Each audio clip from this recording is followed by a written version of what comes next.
నా పేరు P Lakshmana, state TDP legal additional secretary మరియు లాయరు, రిటైర్డ్ అయింది. నేను 4/5 5/3/652లో 88వ సంవత్సరంలో 2 ఎకరాలు కొన్నాను.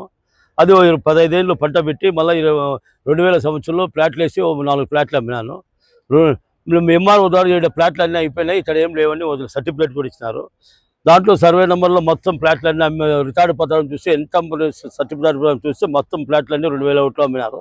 కానీ ఈ ప్రకాష్ రెడ్డి ప్లస్ రామేశ్వరు, చెల్లా ఆంజనేయులు, సి శ్రీనివాసులు, మహబూబ్ బాషా, రామచంద్ర రెడ్డి వీళ్ళంతా కుమ్మత్తి నా స్థలాన్ని ప్లాట్ల రూపంలో కొన్నారు.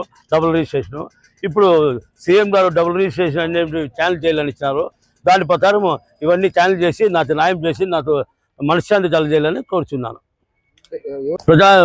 ఉరుకొండూరు రామేశ్వర్, చెల్లా ఆంజనేయులు, రామచంద్ర రెడ్డి, సి శ్రీనివాసులు, కొల్లప్ప, మహబూబ్ బాషా, ఎమ్మెల్యే ప్రకాష్ రెడ్డి అండతో వీళ్ళంతా చేసి దౌర్జన్యంగా నా స్థలంలో ప్రవేశించి గోడలు కట్టినారు. అవి కొట్టేళ్ళని కూడా కోర్టులో వేసి మానిటరింగ్ చేశాను. వీళ్ళ దౌర్జన్యానికి అంత లేదు కాబట్టి వాళ్ళు అన్యాయం చేస్తున్నారు కాబట్టి ఆ ప్లాట్లు క్యాన్సిల్ చేయాలని కోరుచున్నాను. కలెక్టర్ ఇదే క్యాన్సిల్ చేయాలి, వీళ్ళంతా తీసుకున్నారు మోసం చేసి అని ఇచ్చినారు.